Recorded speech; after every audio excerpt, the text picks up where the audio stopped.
lugupeetud külalised. Meil on ees üks Riigikontrolli tehtud auditi aruande kuulamine. Sellega on nii, ma teen väikese selgituse, et tavaliselt meil on eelkuulamine, me teeme seda kolmapäeviti, Riigikontroll tutvustab meile materjali ja järgmine nädal tavaliselt me kohtume siin kõrval ühes toredas, aga väikses ruumis. Ja seal siis kuulame ära kõiki neid, kes ühe või teise aruande materjali alla käivad.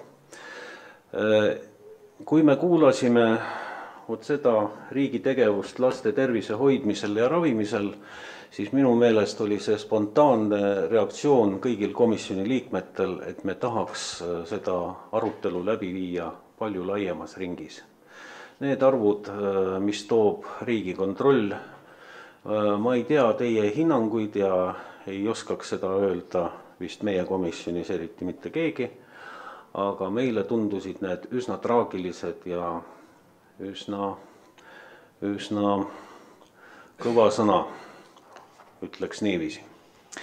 Et seepärast me kohtume siin, aga nüüd ma pean täiendavalt veel ütlema, et me panime selle ürituse paika siis, kui keegi veel ei teadnud, et samal päeval ja samal kellaajal toimub koalitsioonilepingu allakirjutamine. Te näete, et kahte minu kolleegi, kes peavad ka sinna allkirja panema, neid ei ole kohal, nad tõenäoliselt on seal laua juures.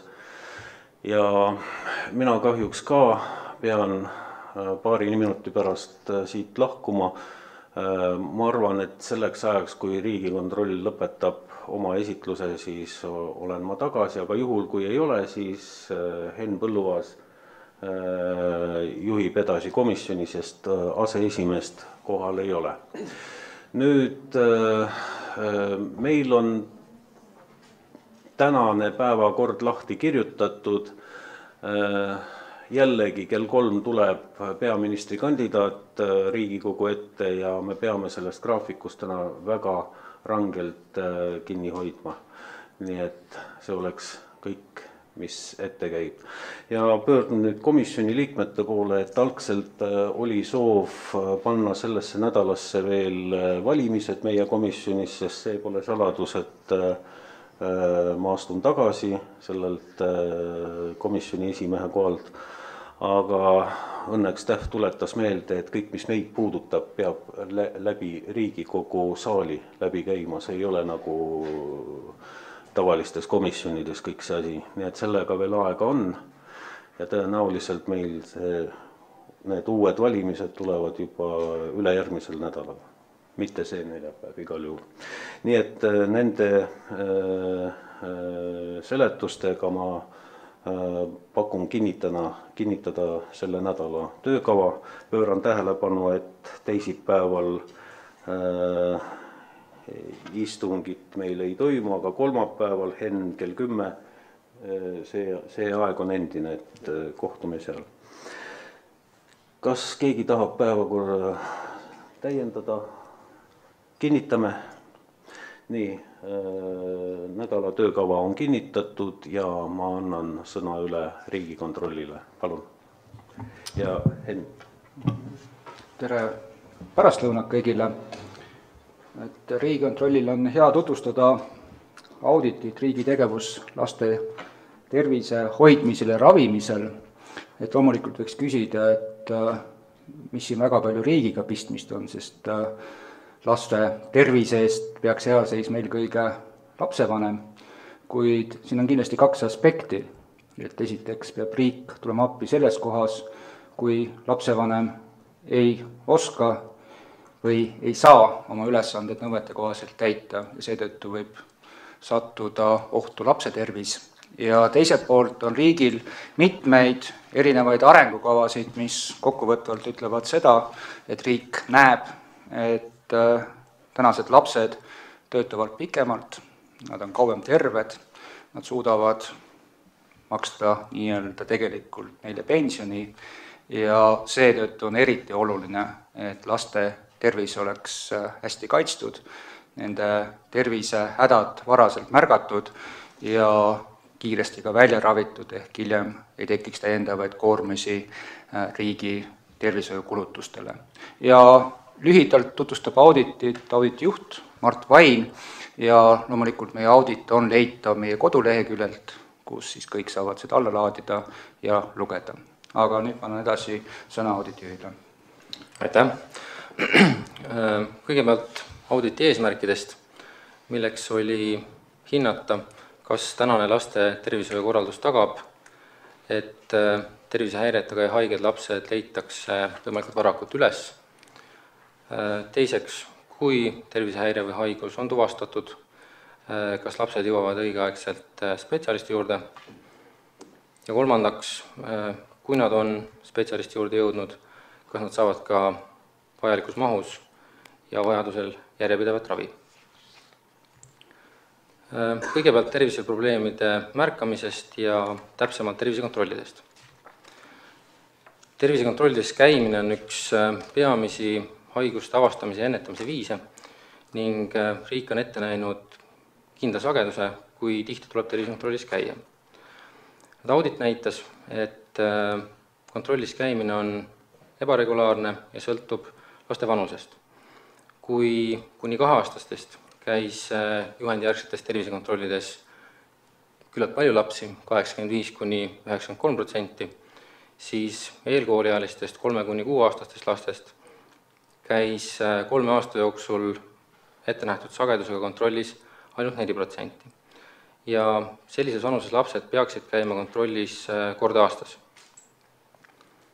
3 aasta jooksul käisid 2 korda kontrollis 12% ning 1 korra 32% lastest, mis tegelikult tähendab seda, et 52% sellises vanuses lastest ei jõudnud kordagi 3 aasta jooksul tervisekontrolli ja see teeb kokku veidi üle 8100 lapse.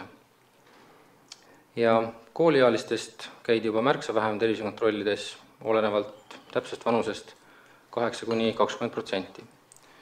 Ja kui me räägime põhjustest, miks see nii on, siis üheks peamiseks põhjuseks on kindlasti lapsevanemate madal teadlikkus, aga ka tõekspidamised, et jätkuvalt on meil osad lapsevanemad seisukohal, et lapsega pole mõtet ennem arsti juurde minna, kui haigus kallal. Aga seda ei saa kindlasti õigeks lugeda. Nüüd juhul, kui lapsega tervisekontrollis ei käida ja ka lapsevanem ise ei ole piisavalt asjatundlik, et terviseprobleemi ära tunda, siis järgmine koht, kus seda probleemi peaks märgatama, on kool ja arvestades seda, kui suur osa päevast laps veedab koolis, võiks see esmane märkaja olla kooliõde. Kuigi koolitervishoiuteenusele on õigus kõigil lastel, siis audit näitas, et käesoleva aasta aprilli seisuga ei olnud kooliõde 14 üldhariduskoolis ehk teenust ei saanud ca 1000 õpilast. Lisaks ei suudetud nõuet 1 kooliõde kuni 600 õpilase kohta kõikjal täita ja nõuetekohast teenust ei saanud kokku siis ca 34 000 õpilast. Peamiseks põhjuseks on see, et kooliõdesid ei ole piisavalt. Ja kui me omakorda selle taha vaatame, siis üheks aspektiks on see, et täna finantseeritakse kooli tervishoiuteenust 11 kuul aastas ja see tähendab ka seda, et kooliõde saab palka 11 kuud aastas. Tegime auditis sellise arvutus, et vaatasime, kui suur on kooliõe aastapalk ja kui suur on õe aastapalk. Ja kui kooliõde sai aastas palka natuke üle 11 000 euro, siis õe keskmine aastapalk oli 13 680 eurot, ehk see erinevus on siis kuskil 2600 eurot ja osadel juhtudel on see juba täiesti piisav selleks, et kooliõde töökohta vahetaks. Teiseks põhjuseks, mis eelkõige selgitab seda esimest punkti, on see, et kõigil tervishoiuteenuse osutajatel täna ei ole motivatsiooni kõikides koolides teenust pakkuda, sest kui teatud koolis soovitakse teenust pakkuda, siis peab alati olemas olema tegevusluba. Selle riigilõiv on 87 eurot, samas piirhind ühe lapse kohta on 2,64 eurot. Ja kui me räägime väikestest koolidest eelkõige, kus on 20–30 õpilast, siis seal ei ole teenusosutajal majanduslikult otstarbekas teenust pakkuda. Kolmanda aspektina, miks terviseprobleeme õigeaegselt alati ei märgata, on see, et puudub süsteemne koostöö kooliõdedel tervishoiuspetsialistidega ja ka infovahetus lapsevanematega. Viisime kooliõdede hulgas läbi küsitluse, millest selgus, et kui lapse tervise osas avastatakse mingi leid, siis suhtleb lapsevanematega 70% kooliõdedest, mis tähendab seda, et 30% ei suhtle. Kusjuures enamik nendest 30% ei sisesta infot ka e-tervise infosüsteemi. Vajaduse ilmnedes suhtles perearstiga alati 40% kooliõdedest, mõnikord 50% ja mitte kunagi ei suhelnud 10%. Ja sama lugu tugispetsialistidega, vajaduse ilmnedes suhtles nendega circa pooled kooliõdedest. Ja see on oluline eelkõige seetõttu, et kui kooliajal ei ole seda tervikpilti lapse tervisest, siis ei saa ta ka adekvaatselt lapse tervislikku seisundit hinnata ja jälgida sellest toimuvaid muutusi. Kooliõdedel peaks aitama terviseprobleeme ja eelkõige vaimse terviseprobleeme märgata tugispetsialistid, aga audit näitas, et Eesti koolides on neid vähe, näiteks eripedagoog või koolipsühholoog oli vähemates kui kolmandikus koolides, logopeed, sotsiaalpedagoog vähemates kui pooltes. Ja tulenevalt sellest, et tugispetsialistid üldjuhul ei suuda üksteist ka asendada, sest nende kvalifikatsioon on erinev, siis ei pruugita alati lapse tervisehäiret õigeaegselt märgata. Auditi teises plokis me vaatasime seda, et kui lapse terviseprobleeme on märgatud, siis kas laps on ka õigeaegselt arsti juurde jõudnud. Ja täpsemalt me vaatasime kooliõe poolt 2014. aastal arsti vastuvõtule suunatud ja neist reaalselt ka sinna jõudnud laste osakaalu. Ja selgus, et kõigist arstile suunatud lastest jõudsid sinna vähemalt kui pooled, täpsemalt 49%, ja näiteks perearsti juurde jõudsid 41%. Auditi raames läbi viidud intervjuudes ütlesid arstid, et näiteks silmaarsti või hambaarsti juurde mittejõudmise põhjuseks on tõenäoliselt eriarstiabi kehv kättesaadavus, pikk distants, eriti maapiirkondades, aga ka pikad ravijärjekorrad, eriti kui me räägime silmaarstist. Samas vähem olulisena ei toodud välja lapsevanemate enda hooletust. Teiseks põhjuseks on see, et jätkuvalt ei ole kõikidel kooliõdedel ligipääsu e-tervise infosüsteemile, mistõttu nad ei saa alati veenduda selles, kas laps on õigeaegselt arsti juurde jõudnud või millise arsti juurde ta on jõudnud või millist ravi ta on saanud. Ja jällegi, et kui kooliõel ei ole seda tervikpilti lapse seisundist, siis ei saa ka seda seisundit adekvaatselt hinnata. Ja ka kooliõed ise tõid suurima probleemina kooli tervishoiuteenuse puhul esile just toimiva infokanali puuduse. Ja auditi kolmandas plokis me vaatasime seda, et kui see laps on ravile jõudnud, kas ta on saanud seda ravi ka piisavas mahus ja järjepidevalt. Ja seda me analüüsisime rasvunud diagnoosi saanud laste ravi näitel. Nimelt eeldab rasvunud ravi seda, et teenust saadakse pikaajaliselt ja kindla režiimi alusel.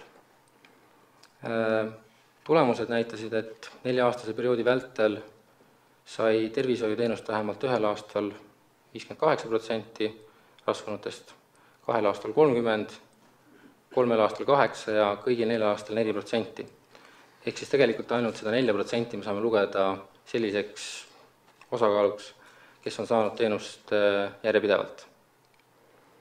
Ja kui vaadata põhjuseid, miks see nii on, siis eelkõige on põhjuseks lapsevanemate tegevusetus, ehk kui lapsevanem ise ei ole aktiivne, kohusetundlik ega veendu selles, et raviskeemist kinni peetakse, siis üldjuhul laps üksi sellest raviskeemist kinnipidamisega hakkama ei saa.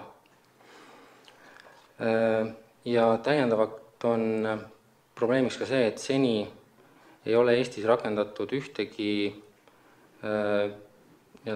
teaduspõhist sekkumist rasvunute raviks, ei ole ka ühtegi ravijuhendit ja kolmandaks, võib-olla kõige olulisemaks isegi, on see, et tänases süsteemis puudub juhtumikorralduslik lähenemine, ehk kui tõepoolest see lapsevanem on hooletu ja ei lähe oma lapsega järgmisele ettenähtud raviseansile, siis parimal juhul see tervishoiuteenuse osutaja kontakteerub lapsevanemaga.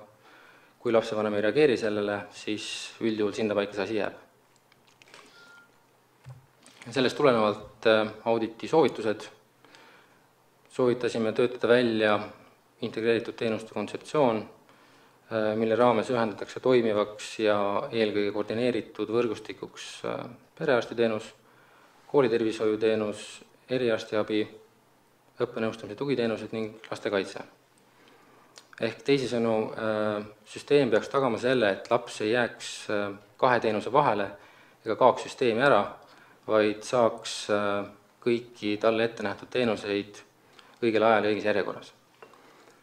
Ja selle soodustamiseks me soovitasime ühtlasi määrata kindlaks osapool, näiteks perearst, kellel oleks kohustus järgida, et laps saaks kõiki talle ette nähtud teenuseid ja vajaduse korral oleks teavitatud ja nõustatud ka lapsevanem. Näiteks, kui kooliõde suunab lapse kas eriarsti juurde või perearsti juurde ja on näha, et teatud mõistliku aja jooksul see laps sinna ei jõua, siis võiks olla sellel osapoolel kohustus kontakteeruda selle perega, tuletada talle meelde, seda nõustada, selgitada, miks on vajalik ja kui ka siis teatud perioodi möödudes see laps ei ole jõudnud sinna arsti juurde, siis oleks tegelikult õige juba teavitada lastekaitset, kes saaks omakorda perekonnaga ühendust võtta ja välja selgitada need konkreetsed põhjused, miks see laps ei ole sinna jõudnud ja vajadusel ka sekkuda. Aga minu poolt kõik, aitäh! Aitäh Riigikontrollile ja nüüd lähme sõnavõttudega edasi, kohe tuleb see nimekiri.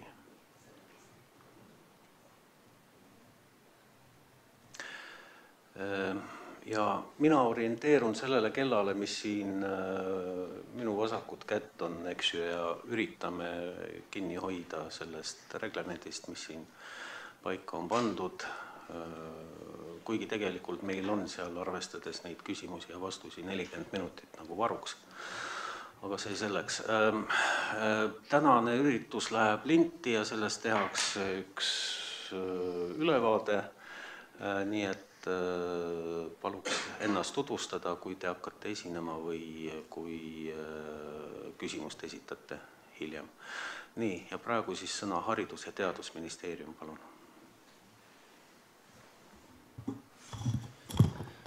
Suur tänu, Janar Holm, Haridus- ja Teadusministeeriumi kantsler. Ma pean vabandama, kell 2 ma lahkun Hasartmängumaksu nõukogule siin ja koosolekule ja tänan, et ettepoole oli võimalik see väike sõnavõtt tuua. Ma arvan, et Haridusministeeriumi poolt vaadates oleme nende järeldustega, mis Riigikontroll on teinud ja ka soovitusi, oleme päri, mida me võib-olla eraldi välja tooksime, rõhutaksime see peamine, ehk siis, et oleks koordineeritud võrgustik nende erinevate teenuste vahel, et see on ääretult oluline, mitte ainult sellepärast, et lapsed ei jääks sinna võrku kinni või sinna vahele kuskile, vaid et toimuks ka selline tihedam infovahetus ja väheneks dubleerimine ehk seesama ressursipuudus, mis paljusid selliseid asju kammitseb, et see ressurss võib olla sellises suures süsteemis sees, kui seda tervikuna tehakse. Et meie poolt vaadates siis oluline, et kooli tervishoiuteenus ja õppenõustamistemaatika oleks selles samas infoväljas, mis kõik muu tervisega seonduv. On ettepanek, et ka siin laual olevas otsuse protokollis, et õpetajakoolituse programmidesse tuleb viia sisse krooniliste haigustega laste märkamisega tegelemise koolitus, mis on kindlasti oluline, et see teadlikkus õpetajatel, kes tõesti päevast päeva kokku puutuvad õpilastega, peab olema palju parem, aga kindlasti ei asenda see kooliõdede tööd koolis, et lihtsalt on oluline, et on õpetajate jaoks rohkem, aga kindlasti ta ei saa asendada. See on väga oluline. Õpetaja roll on kindlasti ka kooliõe ja siis lapsevanema vahel infovahetuse korraldamine, et ma usun, et siin võiks ka ja saaks õpetajal natuke rohkem rolli olla, aga kõike kogu maailma vaeva ei saa ka õpetajate peale viia, et on neil ka teisi keskseid ülesanded, aga roll on kindlasti olemas. See, mis puudutab liikumist siis, ja kehalise kasvatuse tundi, mis on siin soovituses toodud, siis koos Sotsiaalministeeriumiga oleme nüüd paar aastat teinud tihedat koostööd Tartu Ülikooli liikumisprogramm, millest ka viimastel päevadel on palju räägitud, et otsime viise, kuidas siis koolis lapsi rohkem liikuma seada teadmises, et ainult 16% või oli see 17%, isegi kui ta 20 oleks see halb, lapsi ei liigu nii palju, kui oleks päevas norm, tähendab 16% liigub, just vastupidi, et 84% ei liigu, seetõttu me võtsime selle koos ette ja selle raames tahame ka põhimõtteliselt ümber vaadata kehalise kasvatuse metoodika, et teda rohkem oleks liikumist tutvustava ja toetava kallakuga. Just sellel neljapäeval kohtume ka soomlastega, kes on siis liikumisprogrammi Soomes juba aastaid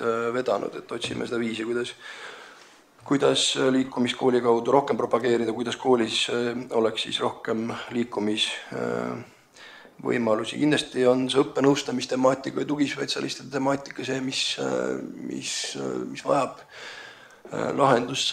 Kui kõigis koolides seda teenust ei ole, siis see on probleem. Ma tean, et ka uus koalitsioon on selle teema nüüd eraldi välja toonud, ja oleme ka siiani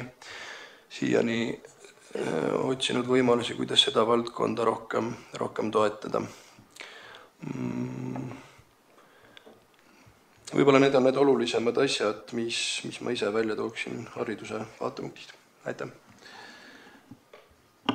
Aitäh! Küsimused hiljem, praegu siis Sotsiaalministeerium. Tere! Agris Koppel, Sotsiaalministeerium.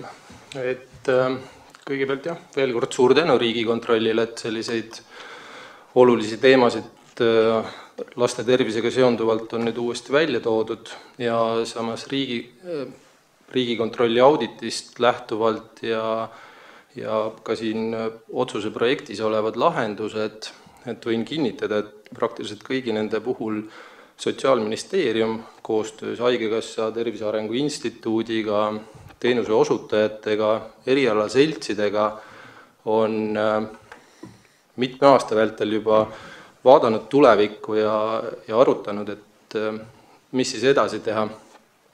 Tuletan meelde, et viimane laste tervise jälgimise juhend koostati aastal 2009 koos lastearstide, hambaarstide, oftalmoloogidega ja täna on see ülevaatamisel, mis puudutab selle võimaliku kiiremat väljatöötamist või kinnitamist, siis hetkel on ta 2017 aasta teisel poolaastal mõeldud, et jõuame kõigi osapooltega kokkuleppele, arutame läbi, mis on otstarbekas, kui palju kontrollikäike lapsevanemad ja lapsed peaksid siis perearsti juurde või pereõe või teiste spetsialistide juurde tegema. Kas seda on vähem, võib-olla on rohkem, ma ei tea, kuidas arstid seda lõpuks otsustavad, aga igal juhul me sellega tegeleme. Ja siinkohal veel kõige olulisemana tooks välja arengumõistes ikkagi esmatasandi tervisekeskuse arendamise, kus tänasel hetkel on 59 kohas üle Eesti esitatud taotlused, tõenäoliselt järgmine aasta esitatakse veel, et Euroopa fondide abiga ja kohalike omavalitsuste, perearstide ja haiglate abil ehitada kaasaegsed esmatasandi tervisekeskused, mis ei ole kindlasti ainult betoon, vaid tegelikult veelgi olulisem on see, et sinna sisse luuakse tingimused ja võimalused, et perearsti ja tema enda meeskonna ümber, kuhu kuuluvad täna pereõed, koonduksid, oleks võimalik koondada ka teisi spetsialiste, et nii sotsiaalvaldkonnast kui ka hariduse poole pealt, et on siin erinevate osapooltega käinud ka juba sellised esmased läbirääkimised, näiteks Rajaleidja võrgustik on huvi tundnud, et kuidas saaks perearstidele võimalikult lähedale, nii et selles mõttes on see esmatasandi tervisekeskus tõesti võib-olla meie ühine tulevikuvisioon, kindlasti kooli tervishoid, mis on siin väga palju tähelepanu saanud, et kus on ka inimressursi puudus, et tõesti, et see üks õde 600 õpilase kohta seda eesmärki täita, eriti veel tulevikus väheneva tervishoiutöötajate hulga korral, nii arstid kui õed, on oluline, et me saaksime võimalikult paindlikult oma spetsialiste kasutada. Ehk siis kooliõed on kindlasti selline oluline võrgustiku osa, et täna on suuremad koolitervishoiu osutajad on küll suurematena koondunud, aga eelkõige me näeme just lahendusi väiksemates piirkondades. Et selles osas koolitervishoid on kindlasti seal juures. Nii et ma hetkel rohkem aega ei kulutaks, et kui on pärast hiljem küsimuste-vastuste voor, aga meil on siin kõik head spetsialistid koos, et kuulame nemad ka ära. Aitäh! Aitäh ja Eesti Haigekassa, palun.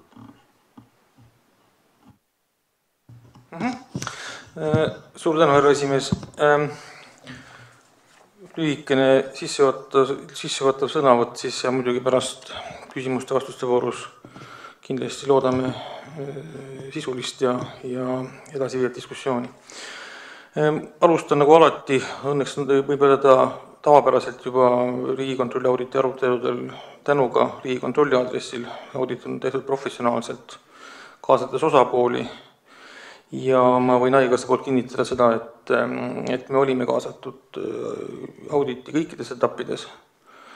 Meil õnnestus ja oli võimalus esitada oma seisukohti niivõrd, kuivõrd Riigikontroll neid vajalikuks pidas, on neid ka arvesse võetud ja me nõustume tegelikult praktiliselt kõikide ettepanekutega, mis on siis tehtud sotsiaalministrile koos, töö- ja terviseministrile koos haigekassaga. Võib-olla mõned sellised kommentaarid ja märksõnad, et arusaadavalt on laste tervishoid, laste ravikulud ja väga olulisena ennetus- ja edendustegevus meie jaoks prioriteet. Teisest küljest ma täielikult nõustun Agris Koppeliga, et nii mitmeski teises valdkonnas Eesti tervishoius on küll kriitilise tähtsusega teatud mõttes tervikliku kontseptsiooni väljatöötamine. Meil on olemas üksikud elemendid ja ma arvan, Riigikontrolli auditeelt toob ka välja, et nii esmatasandil, nii eriarstiabis on meil olemas need vajalikud töövahendid selleks, et kvaliteetset, õigeaegset ja kõrgetasemelist tervishoidu ja ennetus-edendust lastele tagada. Küsimus on see, kuidas see siduda kokku üheks tervikuks. Seetõttu me täielikult tervitame ja toetame plaani välja töötada ja rakendada laste tervise järgimiseks ja ravimiseks integreeritud ühtne teenuste kontseptsioon, nagu mõnedes teisteski valdkondades me rõhutame, et see tähendab nii esmatasandi funktsioone, nii eriarstiabi funktsioone, kui ka muidugi mõista siis sotsiaalkindlustuse funktsioone. On oluline jah, et selline tervik välja kujundatakse, see isegi on vähemalt sama oluline nii nagu kui rahaline maht, et need erinevad osapooled ühtede põhimõtete järgi saaksid lapsi aidata. Konkreetsematest ettepanekutest on veel hea meel kinnitada, et tervisekontrolli juhendi või kuni 18-aastaste laste tervisekontrolli juhendi kaasajastamine on Sotsiaalministeeriumi juhtimisel käivitunud ja me oleme selles protsessis kaasatud. Ja samuti me toetame ettepanekut ülekaaluliste laste ravijuhendi väljatöötamiseks ja me võime selle vastava ettepanekuga teha Eesti ravijuhendite nõukojale, mis on siis meie ja Tartu Ülikooli poolt kokku kutsutud. Nüüd korduvalt on mainitud vajadust ennetuse ja edenduse järele, mis on siis informeeritus. Me täielikult toetame seda vajadust parandada lastevanemate teadlikkust tervisekontrollide vajalikkusest. Me võime omalt poolt kinnitada, et meie iga-aastases edenduse ja kommunikatsiooni arengukavas on eraldi lõik lastele suunatud tervisetegevuste teadvustamiseks. Me seda jätkame ja mul on ka hea meel kinnitada, et me jätkame kroonilise haigusega lapse tervise toetamiseks koostöös Tervise Arengu Instituudiga projekti terviseedendus lasteaias ja koolis, mis on meil käigus olnud aastast 2013. Eraldi on Riigikontrolli auditis välja toodud täiesti õigustatult asjaolu, et selleks, et pakkuda kvaliteetset, terviklikku, õigeaegset ravi on tarvis kõigepealt omada informatsiooni. Ja mis seal salata, fakt on see, et siiani on olnud Eesti Haigekassa statistika ainuke ülevaatlik riiklik andmestik laste tervise seisundist. Arusaadavalt on sellisel lähenemisel puudusi, sellepärast, et Eesti Haigekassa andmekogu oma fundamentaalselt on ikkagi seotud raviarvetega, mitte tervikliku teenuse pakkumiseks vajaliku informatsiooniga. Ja me saame aru ka, et Sotsiaalministeerium on alustanud tervise infosüsteemi statistikamooduli arendust, et laste tervisekontrollide andmed oleksid nähtavad ja kättesaadavad. Et me igal juhul seda toetame, sellisest initsiatiivi vajadusel saame sellele ka kaasa aidata. Omalt poolt ma võin kinnitada seda, et me järgmisel aastal tulenevalt ka auditist tehtud ettepanekutest töötame välja ja püüame ka juba rakendada senisest süsteemsemat teenuse pakkumise jälgimist ja seda informatsiooni kättesaadavaks kõigile osapooltele, kuidas on üldarstiabilepingu ehk siis alusel ehk perearstide poolt korraldatud tervisekontrollide läbiviimine, samuti ennetustegevus koolitervishoiuteenuste kontekstis ja samuti lisaks üldarstiabile ka eriarstiabi teenuste kasutamine. Tähendab, me saame oma andmeaita paremini kasutada selleks, et paremini jälgida tõesti, kuidas on lastele tagatud vajalike tervishoiuteenuste kättesaadavus ja nende tegelik kasutamine. Ja lihtsalt ka remargi korras, et meil esmatasandi lepingutes on fikseeritud perearsti kvaliteedisüsteem, ka seal on praegu juba kolm indikaatorit, mis puudutavad lastele osutatavaid tervishoiuteenuseid, vaktsineerimine, väikelapse läbivaatus ja kooli mineva lapse läbivaatus, et kindlasti me oleme valmis koostöös ministeeriumi ja perearsti seltsiga seda kvaliteedisüsteemi edasi arendama selleks, et tagada adekvaatne pakutava tervishoiuteenuse ravi jälgimine. Lõpuks koolitervishoiuteenusest, et kuigi formaalselt mõttes on suur osa õpilasi koolitervishoiuteenusega kaetud, siis on tõesti, meil on väiksemaid koole, kus ei ole veel koolitervishoiuteenuse,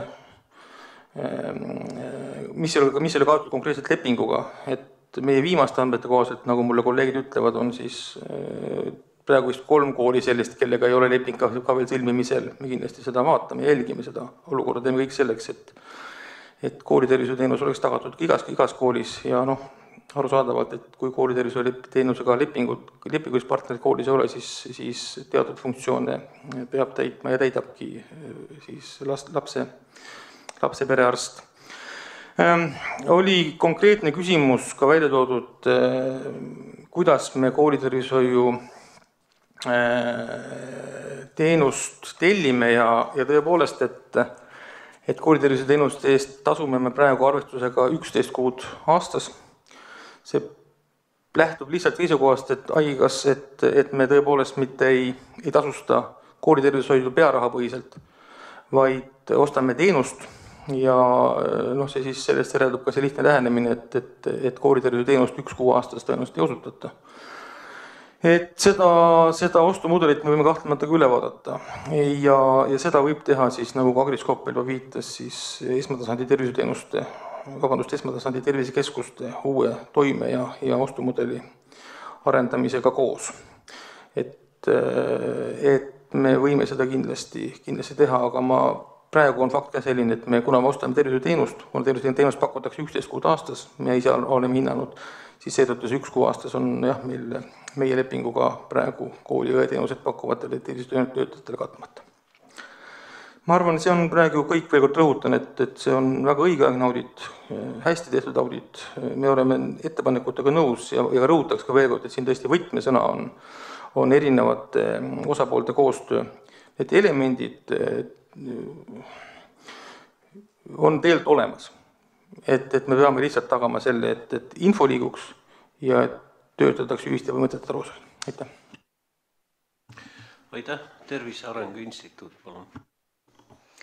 Tere, Tiia Värtel Tervise Arengu Instituudist, et ka suur tänu Riigikontrollile auditi eest. Võib-olla üks selline väike kriitikanool selle poole pealt, et kui me räägime laste tervise hoidmisest ja ravimisest, siis ma ütleks, et väga suures osas on see keskendunud tervisekontrollile ja ravimisele, aga mitte väga olulisele poolele või ütleme selles mõttes, et seda on siin väga vähe just seda edenduse ehk et toetava keskkonna loomise poolt ja samamoodi selles mõttes on ennetus ikkagi ka just sellest universaalse ennetuse aspektist, kui me laste tervisest räägime, siis ma ütleks, et liigselt põgusalt käsitletud, et see võiks olla oluliselt laiapõhisem. Ja kindlasti selles mõttes, et kui me räägime meie laste tervisest, siis siin on hästi oluline roll lastevanematel, aga need lapsevanemad vajavad igakülgselt riigi ja kohaliku omavalitsuse tuge selleks, et nad saaks esiteks, et neil oleks selleks head oskused, et kui me autojuhi loa saamiseks läbime pika ja põhjaliku koolituse, siis tegelikult lastevanematele praegusel hetkel selliseid häid võimalusi, kus nad lisaks infole ka oskusi saaks õppida, ei ole veel Eestis piisavalt ja see on kindlasti valdkond, mis vajab nagu oluliselt enam ressursse ja tegevusi, ükstaspuha, millest me räägime, kas me räägime laste käitumisprobleemidest, mida tegelikult on varase ennetustegevusega võimalik ka üldse ära hoida, täpselt sama teema on tegelikult laste ülekaalulisus, et me saame selle teemaga tegeleda ainult siis, kui pere oskab ka seda toetavat keskkonna sinna juurde luua ja me seda oleme ka muudes keskkondades aitame, et selles mõttes on iseenesest hea, et meil on esimene tõenduspõhine vanemlusprogramm Imelised aastad siis Tervise Arengu Instituudi kaudu rakendunud ja piloodid on tehtud, aga me näeme seda, et see lastevanemate hulk, kes seda Eesti riigis vajab, on tegelikult väga suur ja seda mahtu tuleb olulisel määral kindlasti lähiaastatel tõsta, et see on üks selline kindlasti ka ressurssi nõudev pool. Siis siin oli juttu kroonilistest haigustest ja see, et õpetajad peaksid nende asjadega paremini hakkama saama, et seesama, millele ka viitas Haigekassa, et meil on diabeediga laste nõustamise osas selline projekt, siis me näeme seda, et tegelikult ka need õpetajad, isegi kui nad on õppe läbinud, siis tegelikult kui nad praktilises elus nende lastega kokku puutuvad, siis nad vajavad sinna juurde nõustamist, et see nii-öelda igapäevaelu saaks seal koolis paremini toimima, et ainult väljaõppest kindlasti ka ei piisa, et need koolid just krooniliste haiguste puhul vajavad tegelikult ka sellist nõustamist ja tuge ja ma arvan, et meie selline projekt diabeediga laste osas on tegelikult seda näidanud, et see aitab selliseid ka õpetajate poolseid kartusi tegelikult väga palju nagu leevendada, kui nad saavad, neil on võimalik kellegi käest sellist abi ja nõu tõesti süsteemsel alusel saada ja ma arvan, et see on teema, mida saab ka teistele kroonilistele haigustele on mõistlik laiendada. Ja kooliõdede puhul kindlasti ma tooks siia ka sellise nagu üks pool on igas mõttes sellise väärtustamise poole, et üks pool on see, et tegelikult tõesti ka nende palk on tervishoiutöötajate hulgas üks madalamaid, eks ju, et keeruline on sinna inimesi leida, aga ka üldisemalt selle ametkoha selline väärtustamine, ma arvan, on ääretult nagu oluline ja muidugi igal juhul on kõikide osapoolte koostöö hästi oluline märksõna, et see on midagi, milles me kindlasti peame kõik kõikide erinevate osapooltega edasi liikuma ja selle tõttu ma lõpetuseks ütleks võib-olla ka, et kui me tegelikult sellest laste tervise just hoidmise poolist räägime, siis see on täpselt see koht, kus me tegelikult peaksime rääkima sellest nii-öelda tervis igas poliitikas põhimõttest, et tegelikult kõik erinevad osapooled on vastutavad meie laste tervise eest ja me vastutame selles mõttes selle eest nagu üheskoos ja koostöös. Aitäh! Aitäh, täiesti nõus ja edasi siis Eesti Arstide Liit, palun. Aitäh, härra esimees. Laste tervise juures on 2 sellist olulist komponenti, kes nendega tegelevad ja minu meelest on mõlemad ühtlaselt tähtsad, üks on ikkagi lapsevanem ja kool või lapsevanem ja alles siis tuleb see tervise ja tervishoiu osa. Eelkõne rääkis väga põhjalikult ära selle, mis puudutab ennetust ja nõustamist, aga ma tahaksin veel puudutada informatsiooni liikumist. Nagu me sellest aktist kuulsime, siis oluline osa lapsevanematest ikkagi hoolimata sellest, et õde teab sellest või perearst teab sellest, mis on lapsega, ta ei pöördu edasi. Ja minu meelest on siin oluline panna liikuma informatsioon. Kui me vaatame niiviisi, et kes seda informatsiooni peaks liigutama, siis kahjuks on nii, et kooliõed vahetuvad. Ka perearstid ei ole igavesed, kes kaob, kes vahetab elukohta. Ja ainukene koht, kus tegelikult säilib see informatsioon, et lapsel on mingisugune puue, mis vajab jälgimist või on krooniline haigus, see on Eesti Haigekassa. Ja ma arvan, et oleks üsna oluline, et Haigekassal oleks selle kohta spetsiaalne register. Iga toiming, mis toimub meditsiinisüsteemis lapsega, see on Haigekassa arvutites näha. Ja Haigekassa arvutites on kõige lihtsamini näha seda, milline see lapsega on tegeldud nendest, kes vajavad, millistega ei ole tegeldud. Ühtegi teist kohta Eestis, kus selline register oleks, ei ole olemas. Nüüd, kui me vaatame seda tervishoiu poolt, siis tõesti kooliõe saamine on väga raske ja üks oluline probleem on sama 11 kuu küsimus. Ma tuletan meelde, et vähemalt 2003. aastast alates on tervishoiutöötajad müüdud iga kord kollektiivlepingusse saada sisse punkti, et kooliõde oleks nagu tavaline inimene Eesti Vabariigis ja saaks 12 kuud aastas töötasu. Siiani ei ole seda kuulda võetud ja ma ei ole kindel, et ka sellesse kollektiivlepingusse tuleb see punkt sisse, mis praegu käigus on. Kuna see on nii habemega asi, siis praegu isegi ei ole see arutusel olnud. Nüüd, mis puudutab kooliõe taset, ma ei hakkaks seda rääkima, aga mis on Eestis praegu selge, on see, et pediaatritest on defitsiit. On selge, et igas tervisekeskuses peaks olema pediaater, kui need tulevad. On see üldpediaater ja muidu kindlasti peab pediaater olema igas maakonnakeskuses, kus on sünnitusosakond. Kahjuks siin mõne aasta tagune kogemus Rakverest, mis on ometi suur maakond Lääne-Viru, näitas, et isegi selline suur maakond ei suutnud endale hankida pediaatrit. Ja Tartu kolleeg lastearst, kes seal käis, kirjeldas meil üsna värvikalt neid asju, mis seal toimus ja ma kardan, et nii mõnigi laps võis saada sellest jäädava vea külge. Nii et pediaatrite väljaõpet meie arvates peaks täiustama ja üks asi, mis veel tasuks mainimist. Praegu on selline situatsioon Eestis, et perearstid on sellise väljaõppega, nii hea väljaõppega, mida kunagi varem ei ole olnud minu meelest, sealhulgas ka pediaatria vallas. Aga kahjuks tihti sellest, või tihti on veel vale sõna, sellest ei piisa, sest perearst näeb ikkagi 10 kuni mõndakümmet last aasta jooksul, kes on vast sündinu. Ta diagnoosib ära sageli esineva patoloogia, aga kui on harva esinev patoloogia, mida Eestis esineb üksikutel lastel, siis ei pruugi tema teadmistest piisata, sest võib-olla sellist last näeb kord elu jooksul või ei näe üldse. Ja siin oleks ikkagi väga vajalik see, et teatud intervalli järel näeks vähemalt kooliajalist last igal juhul ka pediaater. Aitäh. Eesti Lastearstide Selts, palun.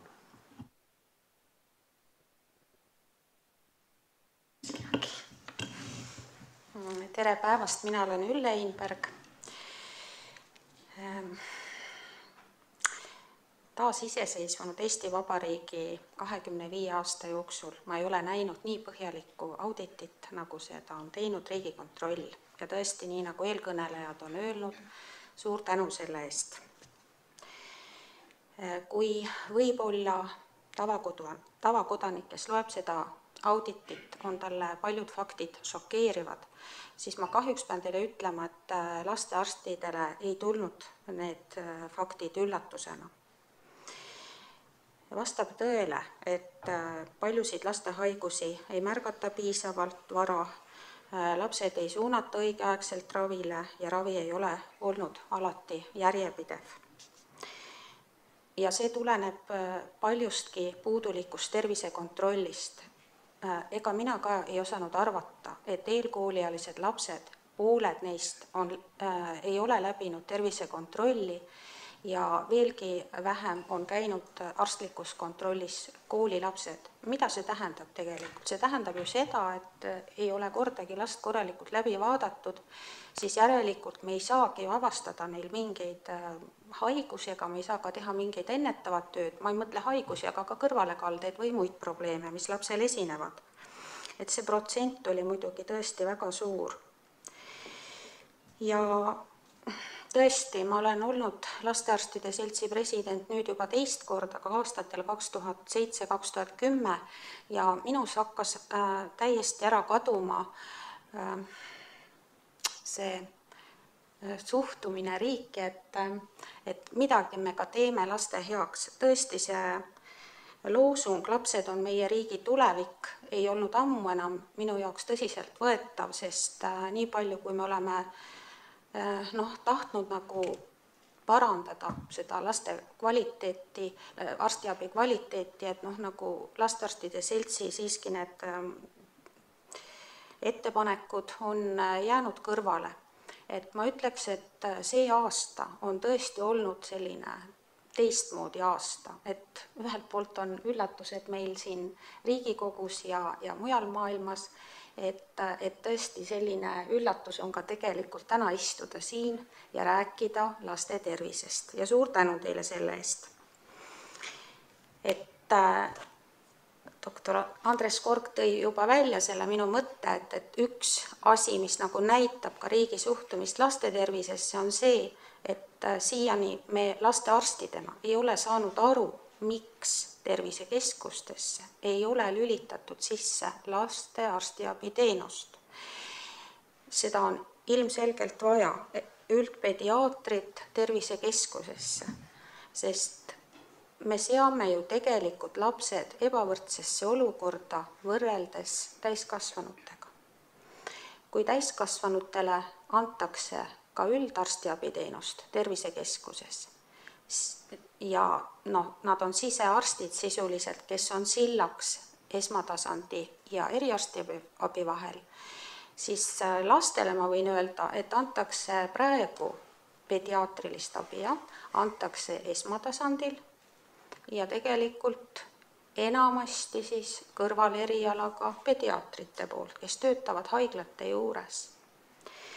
Et meie ettepanek on olnud ja ma väga loodan, et me liigume selles suunas edasi, et tervisekeskustesse lülitada sisse ka pediaatriline teenus. Seda vajavad meie lapsed, see on olnud nüüd juba pikaajaline protsess, me näeme seda, me tegelikult näeme neid tagajärgi. Ja mitte see, et perearstid teeksid halvasti tööd, mitte sellest me ei räägi. Perearstid teevad oma tööd, pediaatrilist tööd, oma pädevuse piires. Nemad peavad ära täitma tõesti selle, et tervisekontrollid on tehtud. Lapsed on üle vaadatud, aga kui palju on tegelikult kõrvalekaldeid normaalsest arengust või avastatakse mingisugune haigus, siis on ikkagi esmane arst, kelle juurde minna, on see üldpediaater, kes siis tõesti hakkab selle lapsega tegelema ja ongi selle haigusjuhtumi korraldaja. Ja kooli tervishoiu kohta on mul niisugune mõte, et loomulikult see vana süsteem, mis kunagi ära lõhuti, me võime seda taga nutta, me seda tagasi ei too. Kooliõed tegelikult ka töötavad oma pädevuse piires väga hästi, sellepärast et ma vaatasin, mis diagnoosidega kooliõed on saatnud edasi lapsi, ühesõnaga kas silmaarsti juurde, hambaarsti juurde või eriarsti juurde, aga ka nemad teevad seda tööd oma pädevuse piires. Et see, et kuidas need koolilapsed nüüd jõuaksid arstlikusse kontrolli, et seda me peame tõesti üheskoos mõtlema. Et suurematele lastele ikkagi oleks see koolis see kontroll koos kooliõega kõige optimaalsem, leian mina, aga loomulikult perearstidel käia koolides ja koolid on nii erinevad ja kaugel, et see ei tule kõne alla, aga loomulikult nii perele, lapsele kui ka koolile, kooliõele oleks kõige optimaalsem, kui vajalikud kontrollid tehakse koos koolis, koos kooliõega, et see on nagu kõige parem. Et minu poolt praegu kõik, et pärast veel küsimused ka. Aitäh teile! Aitäh! Eesti Perearstide Selts, palun! Tere! Lee Vallikivi, Eesti Perearstide Selts.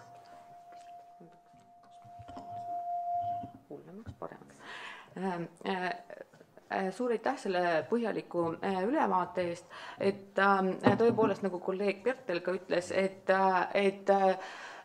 võib-olla natuke tõesti tahaks rõhutada seda, et üleminek nagu terviselt haigusele liiga nagu järsk, et kui me räägime lapseeas, siis see krooniline haigus ei tule ju pauh niisama, et ta ikkagist algab kõrvalekaldest, algab funktsioonihäirest, millele me peaks tegelikult pöörama väga palju rohkem tähelepanu. Ja selles mõttes, et kui me räägime ka haridussüsteemist, et siis me eelkõige peaks fokusseerima ka sellele suuremale massile, mis ongi need funktsiooni kõrvalekanded. Me räägime väga lihtsatest asjadest. Me räägime sellest samast ülekaalust, kuulmisest, nägemisest, kõigist nendest asjadest. Teine asi, mille eest ma tahaks tänada, on siis nagu see kompliment taaskord Eesti perearstisüsteemile, ehk siis see, et meie habrastele õlgadele võiks jälle taaskord langeda veel suurem vastutus, olla ka nagu selle protsessi nagu koordineerijaks ja vastutajaks osapooleks, et tingimustes, kus ka meil on krooniline ressursinappus ja tööd tuleb juurde kosmilise kiirendusega 200 000 vastuvõttu aastas, et see on suur kompliment, aga see on tõesti väga suur vastutus ja me peaks kõigi osapooltega siiski läbi rääkima, kuidas see siis nagu käib. Et kes seda teevad, kuidas on mõistlik teha. Et selles mõttes mul on väga hea meel, et ka Sotsiaalministeerium on lõpuks ometi taaskord selle juhendi uuendamise protsessi ette võtnud, aga ma väga loodan, et seal me suudame nagu utoopia ja realismi hapra tasakaalu vahel vahet teha. Ja kui me räägime info liikumisest, siis mul on küll väga piinlik tunnistada, et täna meil on 21. november ja meil kui perearstidel ei ole tänaseks mingit ülevaadet isegi sellest, et millised 7-aastased lapsed on sellel aastal kooli läinud. Ja me nagu saeme sellel teemal 10 aastat. Kuidas see info siis nüüd liikuma hakkab? Kui me räägime tervisekontrollist 2., 5., 9. klass, et me oleme infotehnoloogia nagu esiriik, et miks see info ei liigu? Et kui me vaatame perearsti kvaliteedisüsteemi, siis me tegelikult näeme väga hästi, et meil on päris kenasti kontrolli all need tegevused, mis hõlmavad siis beebide tervisekontrolli ja seda koolieelset tervisekontrolli. Need on päris normaalsed hõlmatused, aga sealt edasi läheb asi täiesti lappama, et me ei tea isegi seda, keda kutsuda. Et ma arvan, et see on kindlasti, nagu ka eelpool kõnelejate jutust läbi käis, et üks mõte nagu tulevikuks, et ka muud laste tervisekontrollid võiks olla mingil hetkel mõistlik liidestada selle sama kvaliteedisüsteemiga. Ja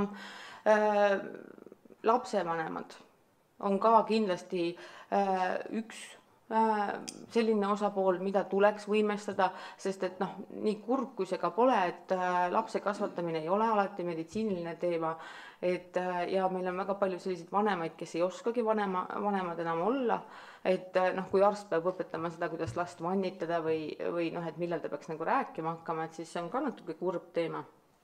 Ja mida ma veel tahaks öelda selle auditi kohta konkreetselt, siis ma saan aru, et sealt koolieelsed lasteasutused jäid välja selle põhjusel, et need ei ole nagu kohustuslikud, et noh, siis neil ei saa ju ka mingeid kohustusi seada, et noh, tegelikult see on ju see koht, kus me peaks märkama, kus enamus lapsi ikkagist käib, et ärme mata seda võimalust ka maha.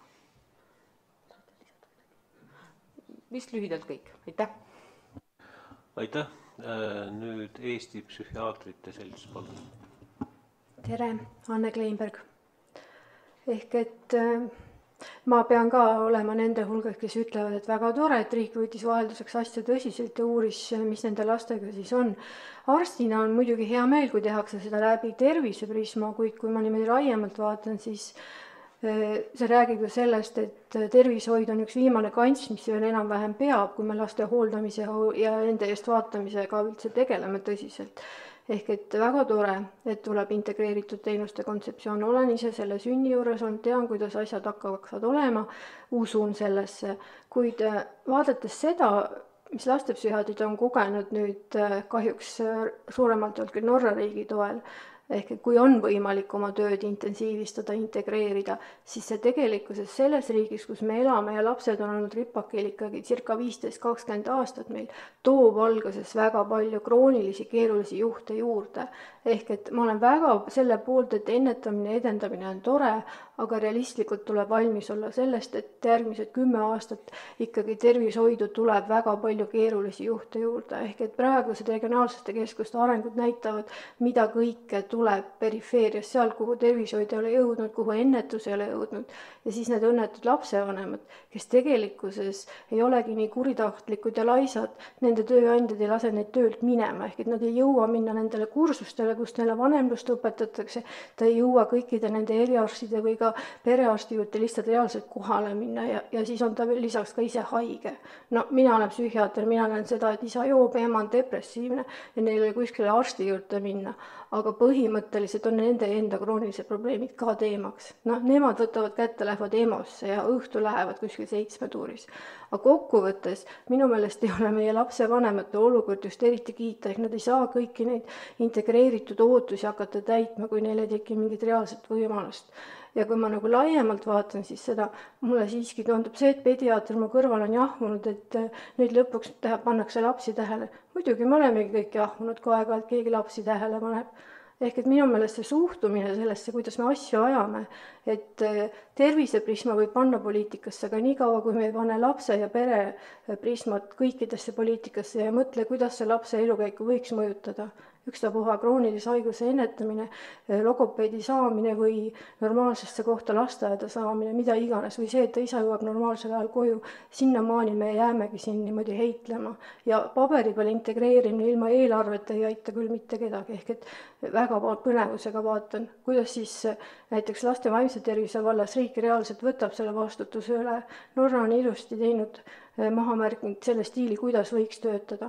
Kohalikud inimesed kogu selle ressursinappuse ja ülekorratuse juures tegelikkuses väga head sporti teinud, aga huviga vaatan, mis siis järgmised 5 aastat hakkab tulema. Olen loodusrikas, aga kuni meil on koosolekud sellised, kus kiirem on kuhugi mujale minna, kuskil on mingid muud tähtsad asjad ajada, seni ma kardan, et see laste fookus meil ikkagi tuleb niimoodi sporaadilisena suure üllatusena.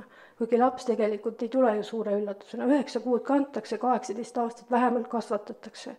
Üks põlvkond on meil andke andeks praegu maha magatud. Ja rohkem ei räägiks. Aitäh. Sihtasutus Tallinna kooli tervishoid. Kädi Lepp. Tere kõikidele. Tänan Riigikontrolli selle väga sisuka auditi eest ja võimaluse eest kaasa rääkida täna ja selle auditile sisendi andmises. nõustume Riigikontrolli poolt esitatud nägemusega, et terviksüsteemi puudumine on seni olnud takistuseks ja võib-olla ka on see, et ta on muutnud seni väga kohusetundlikult töötavate spetsialistide pädevuse kahtluse alla.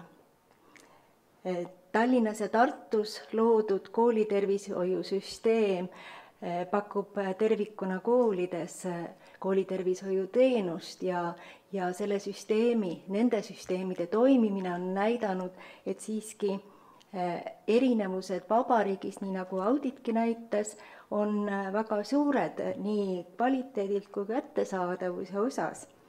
Nii näiteks Tallinnas pakutakse teenust hetkel 49 000 õpilasele ja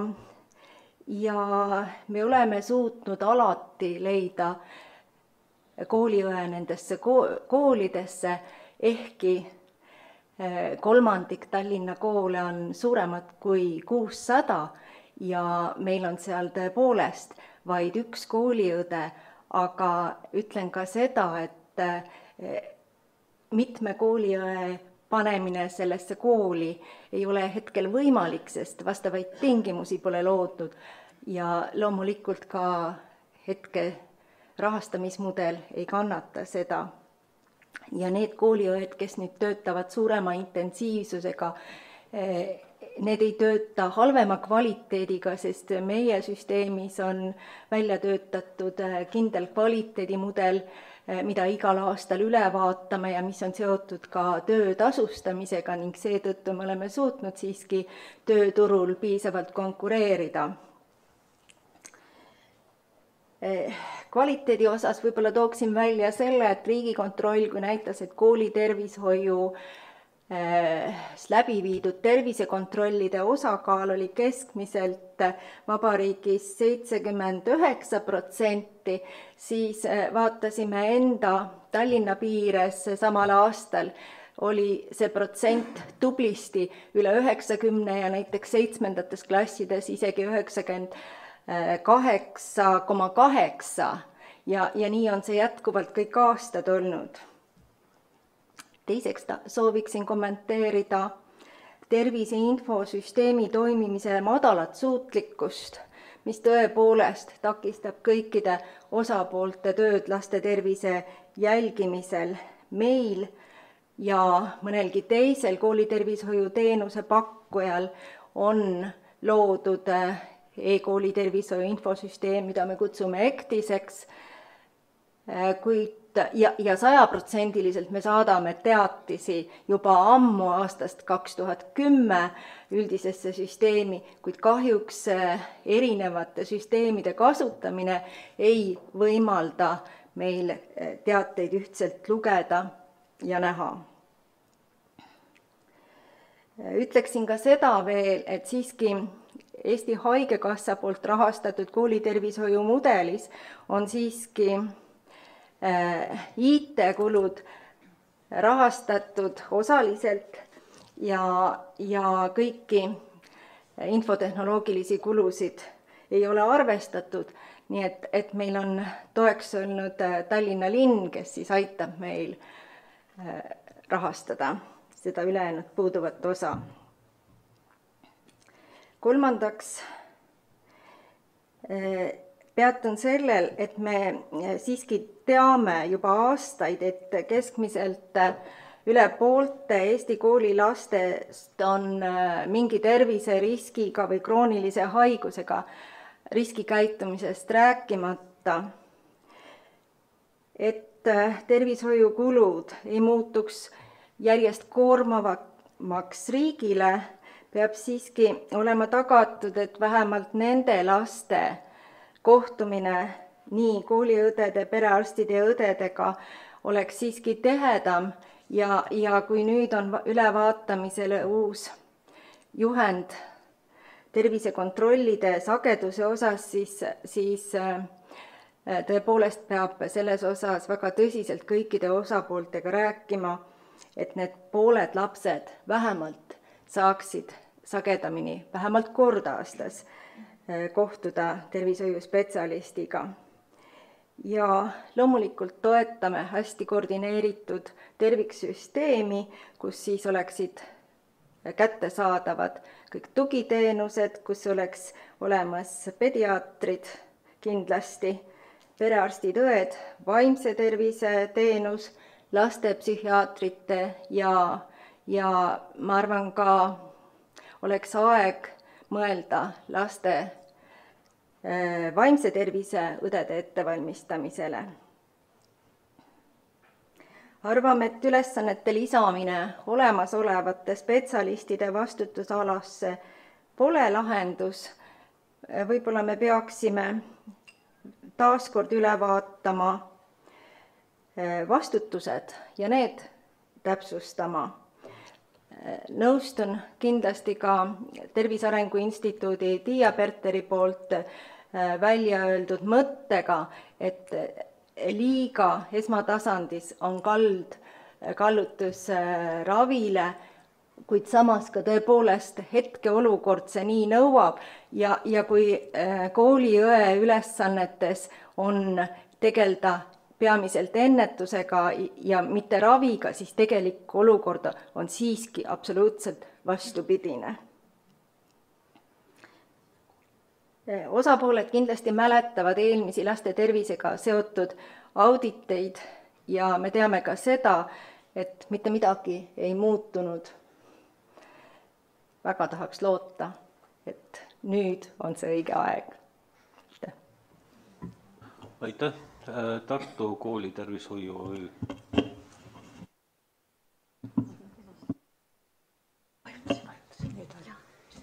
Tere! Esindan Tartu kooli tervishoiu osaühingut, olen juhatuse üks 3 liikmest, minuga on kaasas Riina Ont ja me kõik 3 oleme pediaatrid. Kui me nüüd oleme analüüsinud oma osaühingu tööd, meie teenindada on üle 13 000 õpilase Tartus ja Tartumaal 29 koolis ja neist 3 on maakonnakoolid.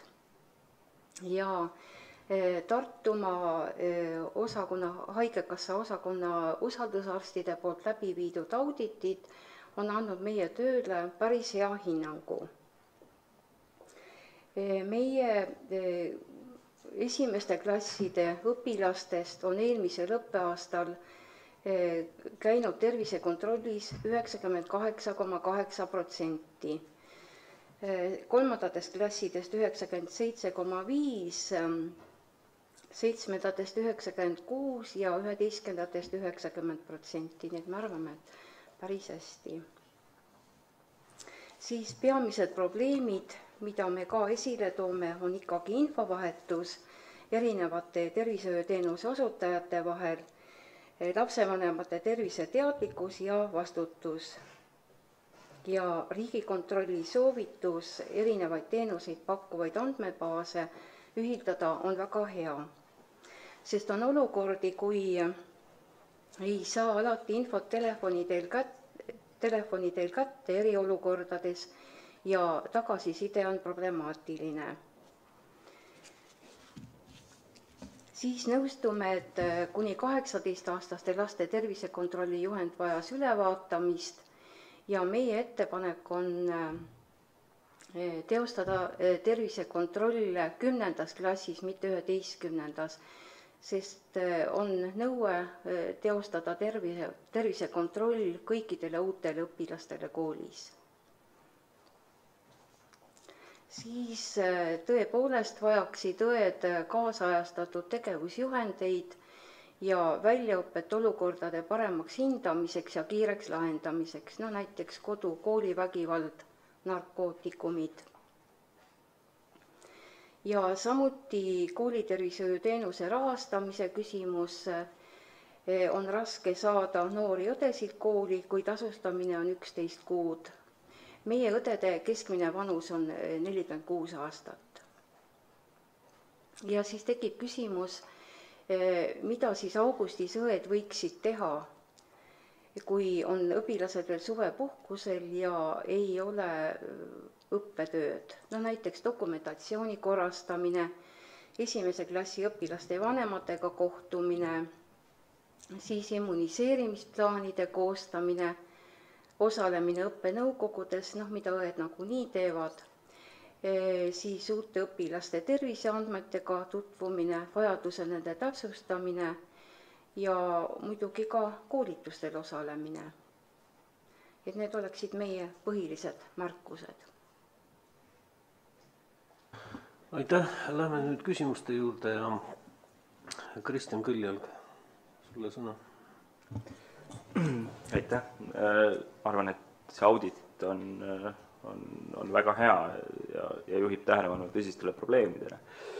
Siiski üks oluline grupp inimestest, kes tegelikult laste tervise eest vastutavad, on siin nagu suuresti välja jäänud, et seda on küll siin täna arutatud mitmel korral ja eks ta kaudselt on ka selles auditis sees, aga lapsevanemad ja nende roll, et meil on küll siin mõningaid ennetusprogramme, kus on see tõenduspõhine lähenemine juba võetud, eesmärgiks, aga nii nagu Tervise Arengu Instituut ka ütles, et siis seda ressurssi on vähe ja ma uurikski, et kas on näha, et ennetusse ja just sellise hoiakute kujundamisse vanematel on raha juurde tulemas, kas te olete planeerimas või kas Sotsiaalministeerium on planeerimas seda, et sinna veel täiendavaid vahendeid suunata, sest pikas jooksus või pikas vaates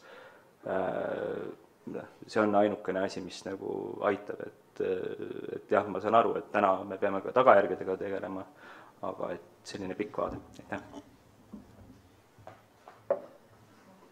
Ma võin vastaks kõigepealt Sotsiaalministeeriumi poole pealt, et võib-olla lihtsalt ettevaatavalt me hakkame järgmisel aastal uuendama rahvastiku tervise arengukava ehk järgmiseks perioodiks. Et tõenäoliselt see võib olla ka üks sisend, et kuidas ikkagi lapsevanematele rohkem tähelepanu pöörata, aga eks me kõik oleme lapsevanemad ja ma arvan, et ükski riiklik programm ega mingisugune täiendav euro riigieelarvest ei pane oma last saatma või viima hambaarsti juurde, olenemata juhenditest, olenemata käskudest, et kokkuvõttes tõesti, kuidas seda hoolivust tõsta, aga võib-olla programmide ja tõenduspõhisuse poole pealt Tiiale.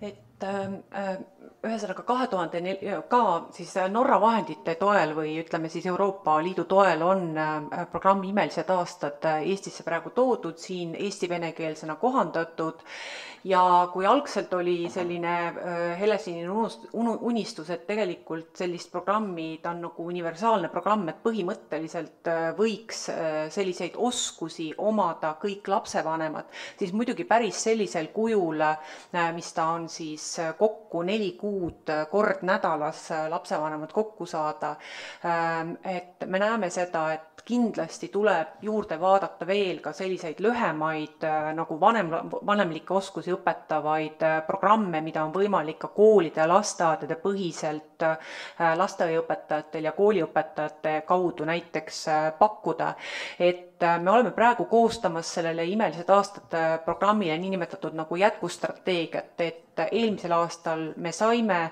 riigieelarvest 160 000 eurot ja 2017. aastal oleme me lisaeelarvest saanud veel juurde täpselt sama suure summa.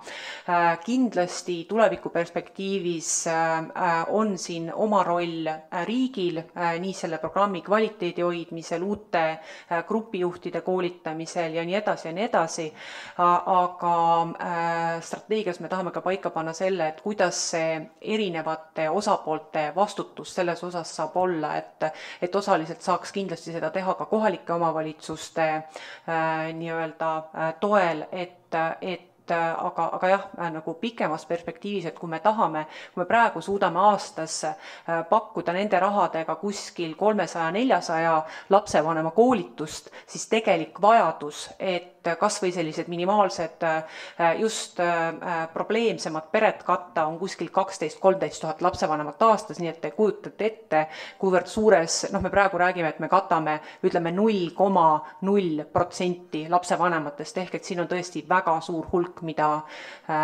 oleks vaja tegelikult nagu perspektiivis läbi mõelda, et kuidas seda mahtu ikkagi mitte kordades ja mitte kümnetes kordades, vaid tegelikult veel suuremas mahus oleks Eestis tõhusalt võimalik suurendada.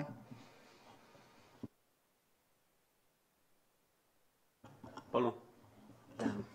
Ma veel nii palju lisan juurde, et minu arvates lastearstina lihtsalt vanematel puudub üldse teadmine, et ta peab oma lapsega minema kuhugi tervisekontrolli. Et just teadlikult me oleme nüüd uurinud suurematelt lastelt lastehaiglatest, kas keegi on teile seletanud, et te peate minema. Ei, nad ei ole kuulnudki sellest, et mul on 14-aastane laps ja ma pole 6 aastat kuskil käinud, välja arvatud see, mis on koolis tehtud. Et minu jaoks jääb ka see nagu küsimärk, et see on nüüd küll perearstidele see küsimus ja väljakutse, et kui te teete regulaarseid kontrolle 2 esimesel eluaastal hästi, vaktsineerite lapsed ära, siis on teie kohustus näidata see, millal laps tuleb järgmine kord tervisekontrolli ja pereõde on see, kes kutsub ta tervisekontrolli. Et see töötab väga hästi tegelikult. See töötab väga hästi krooniliste haiguste puhul, kus me näeme ka, kus me võtame aastas korra kokku esimese tüübi diabeediga laste andmed ja me saame näha, et tõesti aasta jooksul ei olegi meil käinud võib-olla seal 4 või 5 last ja nad kutsutakse kohale, sest see protsent ei ole nii suur, kus lapsevanem ei saa või suuda ise hakkama, et ta tuleks tervisekontrolli nagu aktiivselt või kontrolli. Tõesti, laps ei ole selles süüdi, kui lapsevanem ei saa hakkama. Ei iseenda ega siis ka muidugi lapse probleemidega. Et mina arvan küll, perearstikeskustes on 200 last keskmiselt minu teada või on rohkem natuke. Et see ei ole nii suur hulk lapsi, keda hallata ja täitsa nagu uudisküsimus, et ei teagi, et kui paljudel on 7-aastaseid lapsi, kes kooli lähevad, et siis tuleb teha nimekirja, vaadata, kes läheb kooli ja on suvekuud selleks, kus saab seda tööd teha. Lastega on tegelikult väga palju tööd ja loomulikult see ongi see aeg praegu ja täna, kus me peame vaatama, mis mahus perearstid jõuavad seda tööd ära teha. Me ikkagi tahame ju täna, et meie olukord lähema 5 ja 10 aasta jooksul läheb paremaks, mitte ei jätku samas vaimus. Kui ma tohin perearstide poole peal sõna võtta, et siis aitäh doktor Einberg selle nagu remargi eest, aga ma just võtsin lahti Riigikontrolli eelmise auditi, mis puudutas laste tervisekontrolli aastast 2005 ja siis me olime täpselt samasuguste probleemide ees. Vahepeal on 11 aastat mööda läinud. Et see mõttes, et kas see on ainult meditsiinisüsteemi vastutus, et neid asju süstemaatiliselt teha, et kas meie e-riigis peavadki need nimekirjad sündima kuidagi nagu iseeneslikult. Et samamoodi, kui me alustasime nende krooniliste haigete jälgimise programmiga, et siis oli ka tegelikult ju perearstidel mulje, et me nagunii, me tegeleme kõigi haigetega, kes uksest sisse tulevad ja täpselt samamoodi on see praegust nagu nende lastega, et kui ma ütlen nagu sellele samale 2-aastasele lapsele, et palun tulge järgmine aasta 21. novembril tagasi, ta ei tule, tal on see meelest ära läinud. Et see spontaanne laekumise peale, me ei saa sellega arvestama, et see peab olema aktiivne kutsumine ja mis on ka ühiskonna poolt toetatud nii IT-lahendustega kui ka vanema võimestamise ja muude asjadega.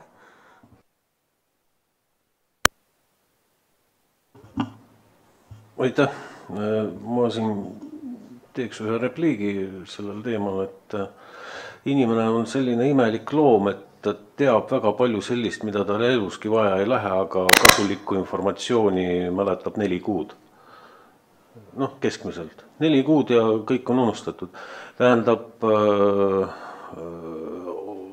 süsteem on ju suutnud lahendada mõned probleemid 100%. Oma 500 000 inimest Eesti riigis saab perioodiliselt kutse mammograafilisele uuringule ja see töötab. Ma arvan, et ma ei tea.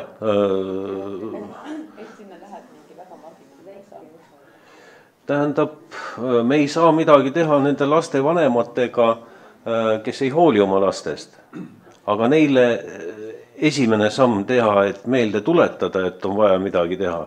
Riigikogus on ju arutatud seda, et siduda laste tervisekontroll teatud laste toetuste saamisega.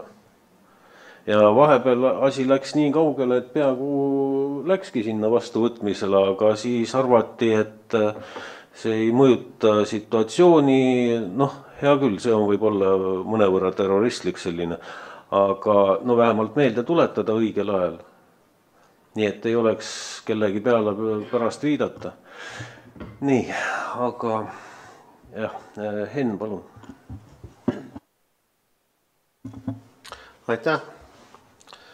Henn Põlluaas, komisjoni liige. Tänan Riigikontrolli seda väga põhjaliku ja tõepoolest meie jaoks, kes me ei ole tervishoiutöötajad, üllatava auditi eest, negatiivses mõttes üllatava. Aga sellega seoses ma tahangi just küsida siin ilmselt siis arstide liidult, lastearstide seltsilt, perearstide seltsilt, psühhiaatrite seltsilt, et kui sarnaseid auditeid on tehtud ka varem ja te väidate, et mitte midagi ei ole muutunud selle aja jooksul, mis on veel üllatavam ja ääretult ebameeldiv tõdemus, siis ma tahakski just küsida seda, et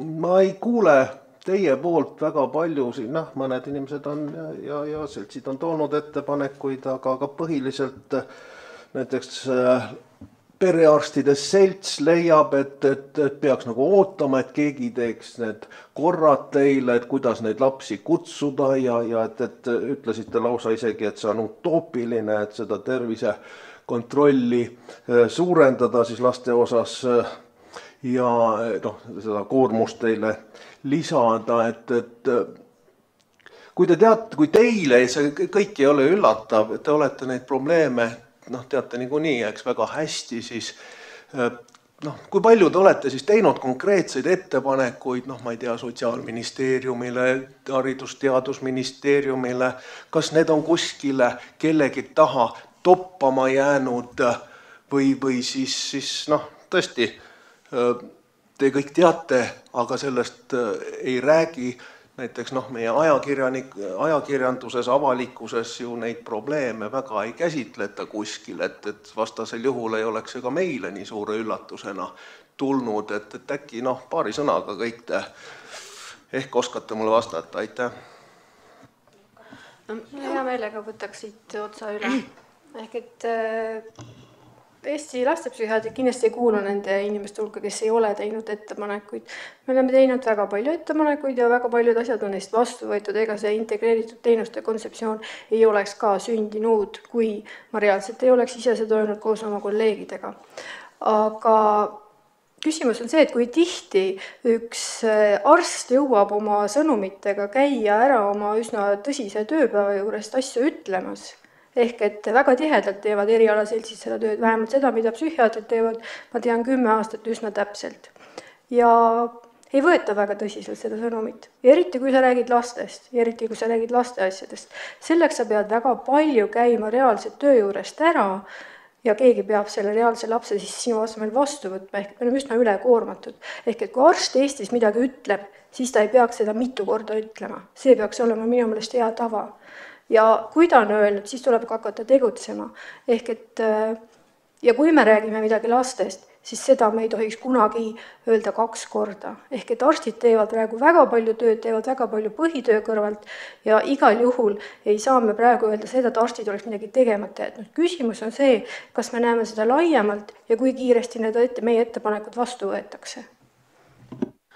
ja mul oleks sama, aitäh, doktor Kleinberg, et ma olen täiesti nõustun ja selles mõttes, et ka perearstide seltsi poole pealt ma ütleks, et me ei saaks küll öelda, et me oleme käes rüppes istunud. Seesama 2009 juhend on ju meie tehtud koos lastearstide seltsiga ja teiste spetsialistidega. Kõik see, et need alla-aastaste laste tervisekontrollid ja kuni 2-aastased laste tervisekontrollid, et nendest on üksikasjaline isikustatud ülevaade olemas kõigist vaktsineerimistest, et see on kõik olnud selle 11 aasta töö. Et noh, selles mõttes, et ei saa öelda, et me ei ole midagi teinud. Me oleme igal aastal teinud ka ettepanekuid seda, et haridus ja meditsiini infosüsteemid võiks omavahel andmeid vahetada. Et noh, me ei ela enam selles maailmas, kus me mingisugune pastaka ja vihikuga ringi jookseme.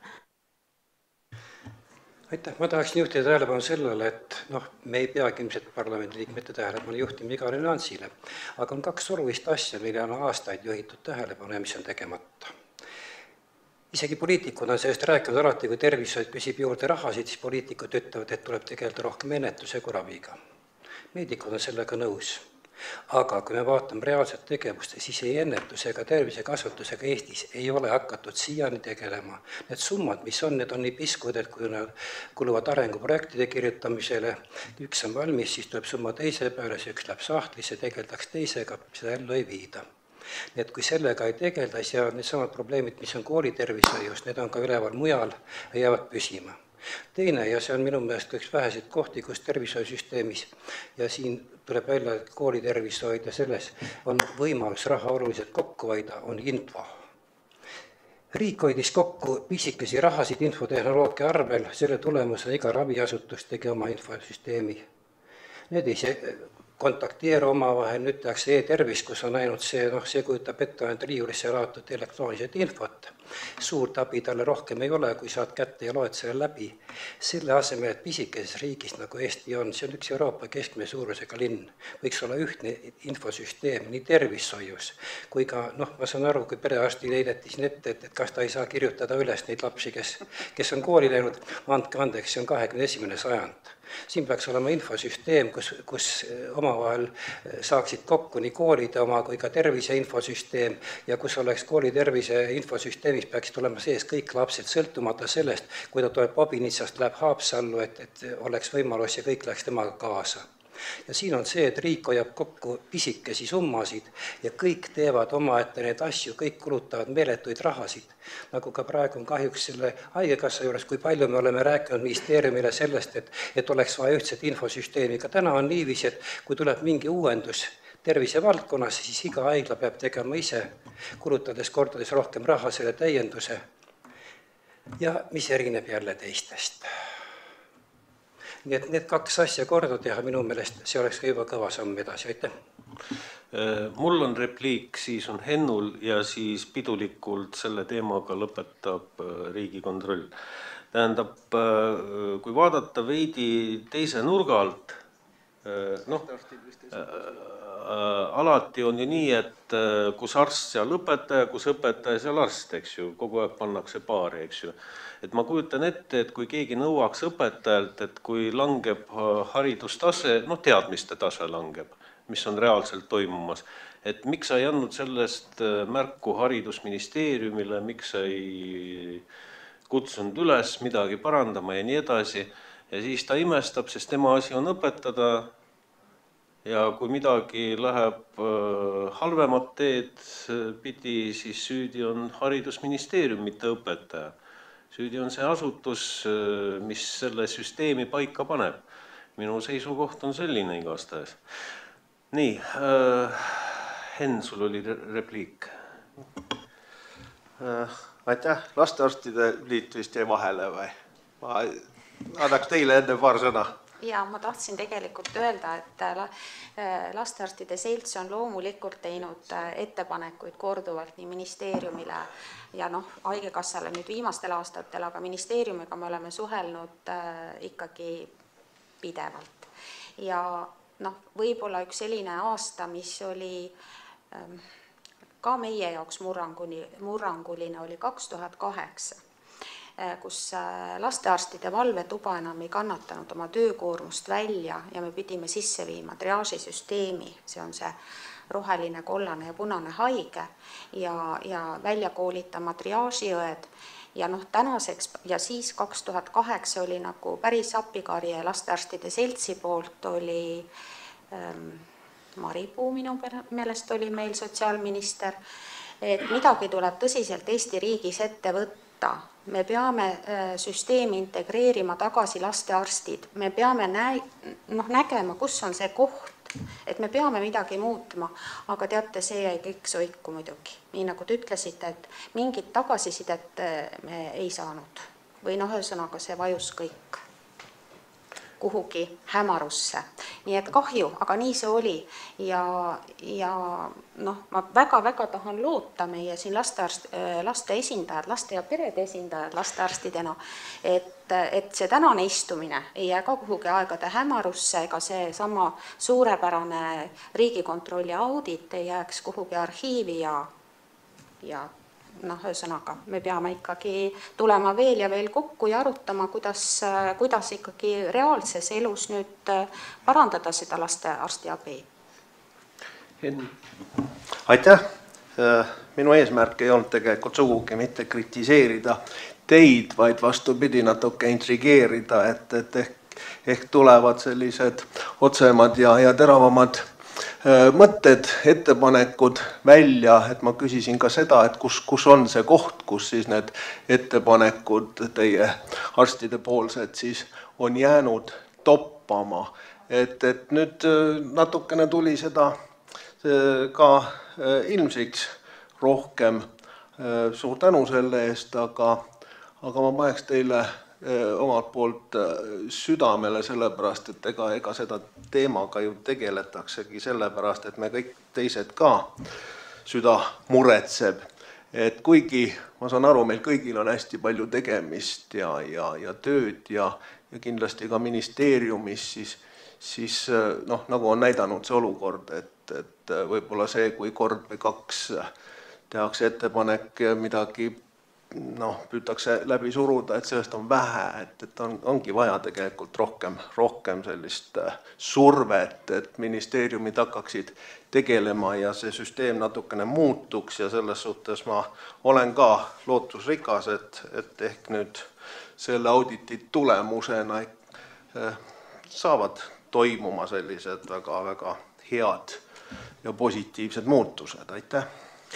Nii, nüüd väikesed muutused, et proua Rehemaa, siis härra Koppel ja siis Riigikontroll.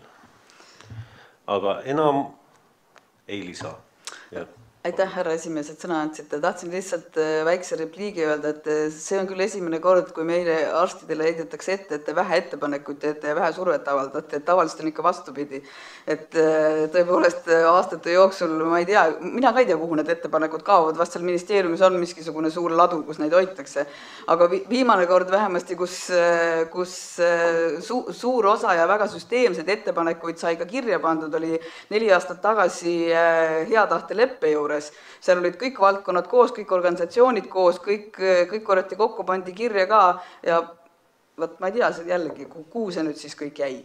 Et see on tõesti nüüd viimane asi, milles meid süüdistada, et meie ettepanekuid ei tee. Aga meil on kohal inimene, kes võib-olla vastab sellele küsimusele. Jah, selle laovõtit minul hetkel ei ole kaasas, et ma pigem arvan, et Riigikogu liikmed tahtsidki võib-olla, et te natukene niimoodi viitaksite mõnele osapoolele, et kuhu need äkki kogunenud on, et võib-olla tõesti, et hea tahte leppe üks osa, aga tahaks korra lihtsalt lõpuks öelda ka positiivset, et hoolimata kõigist nendest tänastest puudustest ja asjadest peame ikkagi vaatama näkku tõsiasjale, et tervisestatistika Eestis on üldjoontes paranenud, laste suremus on vähenenud, terviseseisund on paremaks muutunud nii laste enda arvates kui ka statistika osas. Kindlasti haiguste profiil on muutunud, aga hoolimata kõigest sellest halbadest muudatustest, ma arvan, et Eesti elanik elab kauem ja tervemalt, kui ta 20 või 25 aastat tagasi elas. Nii et teeme koostööd ja ma arvan, et nüüd on järgmine nii-öelda arenguhüpe võrreldes sellega, mis 15-20 aastat tagasi perearstisüsteemi sisseviimisega oli, haiglate reformimisega, nii et koos Riigikogu ja poliitikutega oleme, ma arvan, täna sellel lävel, et teha uusi ja paremaid otsuseid, et meie lapsed ja täiskasvanud saaksid paremaid teenuseid nii tervishoius kui hariduses. Aitäh! No vot, selliste ürituste väärtus on selles, et räägime avalikult, eks ju, ja kes mida mõtleb, et see, et olukord on paranenud, kui ma loen seda aruannet ja loen sealt välja, et viimase 10 aastaga rasvumine on suurenenud 54%, siis ma ei hindaks seda. Ja seal ma loen välja, et oodatav eluiga vist on vähenenud 1 aasta võrra, mis ka ei ole sugugi optimistlik. Ja kõik saavad aru, midagi on vaja teha nende vanematega esmajoones, midagi on vaja teha rahastamisega. On vaja sellist programmi, mis näitaks ära igaühele tema koht ja see, millega ta peab tegelema. Ja kui see pole 10 aastat liikunud, siis keegi peaks sellega alustama nüüd, aitäh Riigikontroll. Kui Riigikontroll saaks iga aitähi eest täna 1 euro, siis nad lahkuksid siit väga rikaste inimestena muidugi. Aga see selleks, jah, palun. Tarmo Olgo, Riigikontrolli peakontrollör. Kõigepealt ka kõigile suur tänu selle meeldiva tagasiside eest. Seda oli tõesti hea kuulda. Aga me auditi käigus intervjueerisime, küsitlesime väga palju tervishoiutöötajaid. Võin kinnitada, et kõik need meie intervjueeritavad esiteks tundsid väga tugevat muret laste tervise pärast ja teiseks meil oli rohkelt ideid ja nägemusi, kuidas seda korda teha. Nüüd on see küsimus, et mis on siis juhtunud, et 10 aastat on Riigikontrolli viimasest auditist möödas ja justkui nagu paremuse poole ei ole läinud või teistpidi on läinud. Eks siin on ka veel diskussiooni kohta. Aga siin tuleb võib-olla aru saada seda, et esiteks see tervishoiusüsteem, kui vaadata, siis natuke võib-olla on sellist täiskasvanu inimese nägu. Ehk me eeldame, et see inimesel tervishoiusüsteemis saab suhteliselt palju ise hakkama. Lapsega ongi teistmoodi. Et lapsega on see, et seal on haridusvaldkond, seal on sotsiaalkaitsevaldkond ja seal on tervishoiuvaldkond, need kõik peavad seal kokku saama. Ja nad asuvad erinevate tasandil, et kes kus ministeeriumis, kes kus kohalikus omavalitsuses ja lõpuks on ka nii-öelda eraettevõtjad, tervishoiuteenuse osutajad seal sees. Ja siin on nagu see koht, kus tegelikult ongi see keeruline ja siin saab vaadata otsa tegelikult ministeeriumi poole peale, haigekassa poole peale, kes peaks kõik need head mõtted, mida erinevad tervishoiu teenuse osutajad on siis rohkelt sinna lattu saatnud kuidagi kokku võtma ja siis põimuma lõpuks nii-öelda selliseks heaks poliitikaks, mis kõiki neid pooli aitab.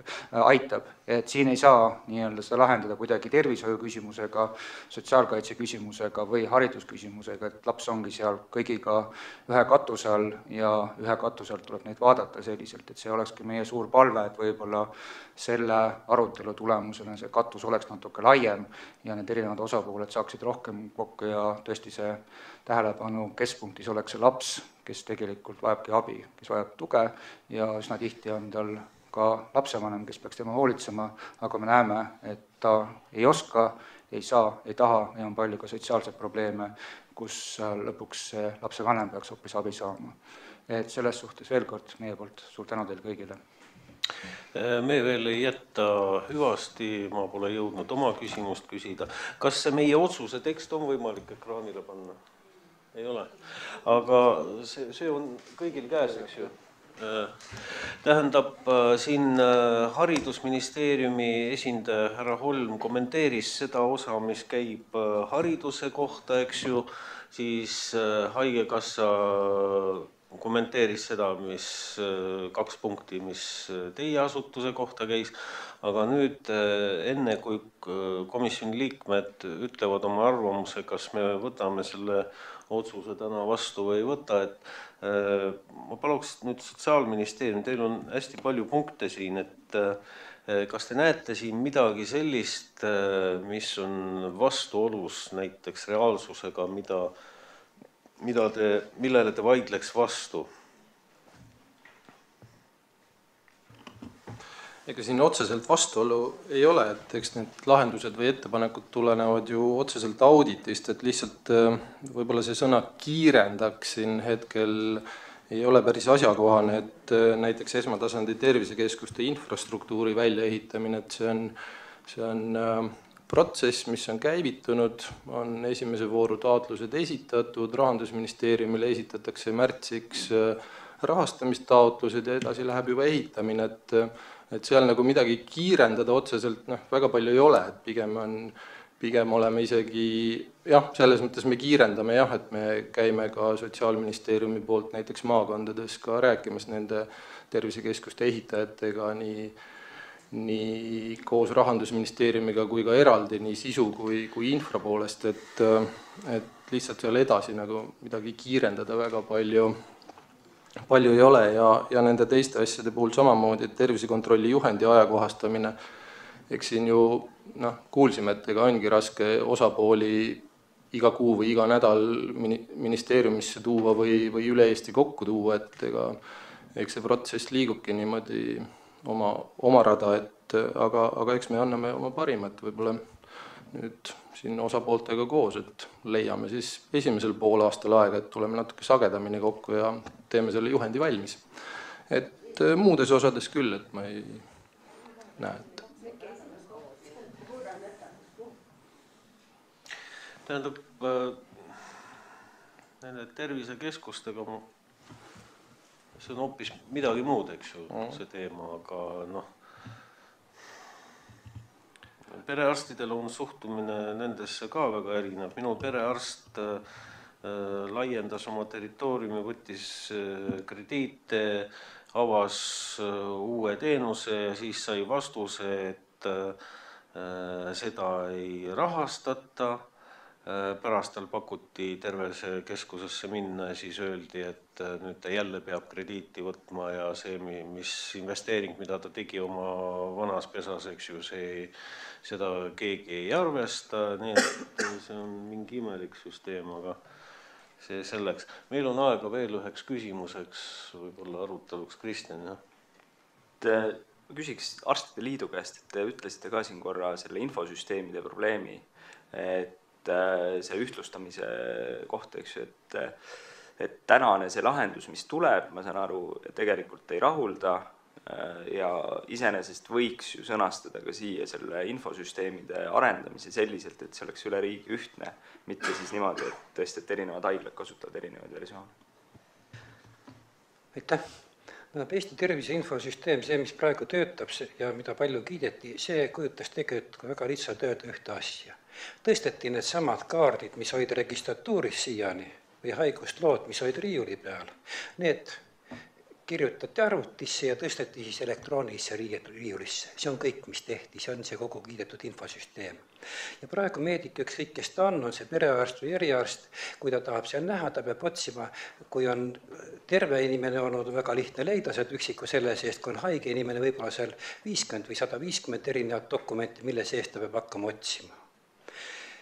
Seetõttu see infosüsteem praegu enam ei rahulda meedikuid. Normaalne oleks see ikkagi, et praegu oleks Eestis selles mõttes ühtne infosüsteem, et kõigil raviasutustel oleks ühtne infosüsteem, kuhu saaks sisse siis kõik meditsiiniharidusega inimesed. Karta siin, et andmeid kasutatakse valesti, ma arvan, et see ei ole põhjendatud. On väga üksikuid juhuseid olnud, kus on vaadatud haigustlugusid, see on enamus on seotud tuntud inimeste haiguslugudega. Ka need on saanud karistuse ja seejuures ei ole minu teada ühtegi sellist leket olnud ka mitte tuntud inimeste suhtes, nii et seda ei maksaks karta. See oleks kõige lihtsam ja kõige kiirem tee ja nagu ma ütlesin, et praegu on nii, et kõik haiglad teevad omaette täiendusi, kõik haiglad kulutavad, pisitäiendus on 20 000 eurot jälle, mis on haiglaks väga suur summa. Kui seda teeks tsentraalselt ministeerium riigi rahadega, siis oleks ikka päris palju haigekassa vahendeid võimalik kokku hoida. Ja täpselt sama ma juhin tähelepanu uuesti veel ka selle koolitervishoiule, oleks normaalne, kui kõik kooliaastased lapsed oleks ühes süsteemis sees. Ja see oleks ühendatud ka haridussüsteemi vastava arvutiga, nii et Eesti Perearstide Seltsi esindaja ei peaks ütlema, et ta ei tea, kes läks, vaid kui see on juba läinud, ta tõmbab oma lapsede nimekirja lahti ja ta näeb sealt, kes on. Härra Koppel, palun. Jah, eks tervise infosüsteem on omal ajal ka vastavate otsuste alusel loodud ja koostatud ja täna tõesti see probleem, et ta on sellise dokumendipõhine, et siin küll e-tervise valdkond on Sotsiaalministeeriumis eraldi, aga põhimõtteliselt e-tervise strateegia näeb ette, et siin lähiaastatel tervise infosüsteem 2.0 läheb sündmustepõhiseks, mis puudutab tsentraalset tarkvaraarendust ja kõike seda, et siis jah, võimalusi on, eks see on teisest küljest poliitiline otsus. Ma arvan, et minimaalselt üks selline organisatsioonide IT-arenduse kuludeks võtta, et kui see on ka 1%, siis tervishoius tähendaks see umbes 10+ miljonit, eks ole, et siis me räägime sellistest summadest ja see kõik on võimalik, et perearstidega me täna põhimõtteliselt räägime, et võib-olla on otstarbekas ühele perearsti infosüsteemile ka üle minna, see, mida perearst oma töölaual reaalselt näeb, kui ta patsienti vastu võtab. Et võib-olla korraks nende punktide juures, et see viimane, kus kaaluks perearstile täiendava ülesande panemist, mille kohaselt oleks kohustus jälgida, et laps saaks kõiki vajalikke teenuseid, et see on hästi selline üldine, et äkki võtaks selle siit välja. Et see on nagu selline liiga üldine punkt ja mis need kõik vajalikud teenused üldse tähendavad, et siin äkki võtaks selle välja, aitäh. Mina muuseas toetan täiendavaid ülesandeid peaks ministeeriumitel andma, mitte perearstidena. Seda enam, et kuidas see rahastatud saab, pole ka selge. Aga siin oli veel, jah, palun.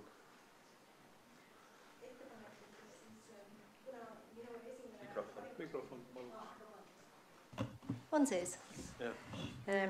Kuna minu esimene haridus on pedagoog, siis vaadates siin ettepanekuid Haridus- ja Teadusministeeriumile leian ma, et täna räägitud vanemlikust haridusest oleks siiski õigem mitte rääkida õpetajatele mingite krooniliste haigustega õpilaste märkamisest, äratundmisest.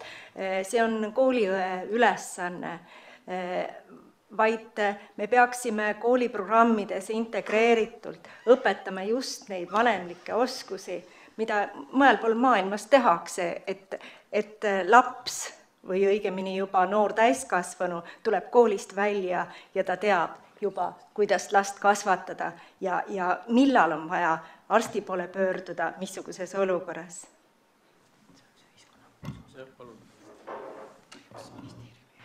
Tiia Värtel, Tervise Arengu Instituut, et tegelikult nendes ettepanekutes 2 aspekti, üks ongi tegelikult see, et praegusel hetkel siin seda ennetus- ja edenduspoolt on praktiliselt nendes ettepanekutes väga vähe kajastatud, et see sama ettepanek, et esiteks vanemate toetamine nii oskuste õpetamisega kui ka see, et kui me räägime info jagamisest, siis seda tuleb ka teha sellisel viisil, et kõikidele lastevanematele see info kohale jõuaks ja nad saaks neid samme oma laste huvides astuda, näiteks samamoodi see on ju seotud töökohtadega, eks ju, et kuivõrd need vanemad saavad oma töökohast näiteks ära käia lastega kontrollis, ehk et sellise vanemaid ja lapsi toetava keskkonna osas, et kui me erinevaid ka poliitikaid ja seadusi ja ükstaspuha, mida me teeme, et me tegelikult vaataks neid asju üle ka sellest lähtuval, et kuidas need meie laste ja perede heaolu mõjutavad.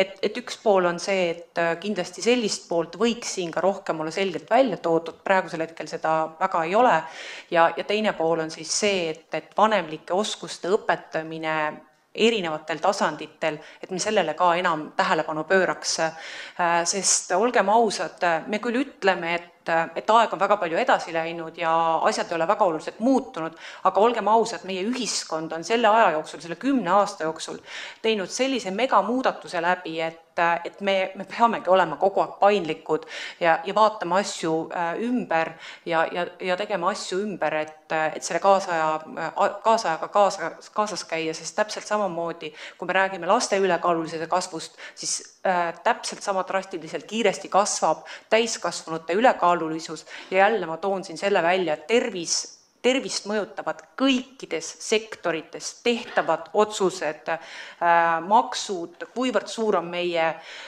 ühiskonnas ebavõrdsus, et kõik need asjad puudutavad ja me peaks tegelikult kõiki poliitikaid vaatama selle pilguga, et kui me mõne otsuse vastu võtame, siis kuidas see meie laste tervist, heaolu, kas või ka läbi perekonna või vanemate mõjutab.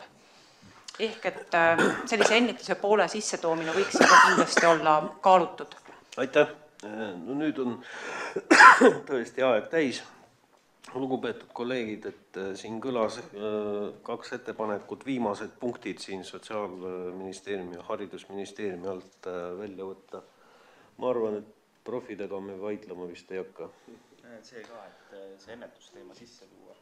Ma arvan, et see on sama oluline, et see, et ta koolis oleks juba ja see, et ta hiljem oleks nende tõenduspõhiste programmide.